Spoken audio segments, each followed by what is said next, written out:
شهر رمضان الذي أنزل فيه القرآن هدى للناس وبينات من الهدى والفرقان. ওয়ালাইকুম আসসালাম ওয়া রাহমাতুল্লাহি ওয়া বারাকাতুহু। নুরজামান ভাই, আপনি সুন্দর একটি প্রশ্ন করেছেন। মুহররম প্রশ্নের উত্তরে আগে আমি একটু কথা বলি।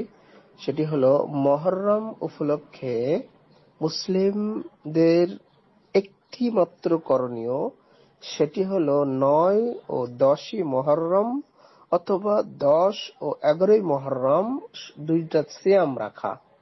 হয় ৮, ৯, ১০ ৯, ১০ এই দুটো দিন অথবা ১০, ১১ এই দুটো দিন দুটো সিয়াম রাখবে।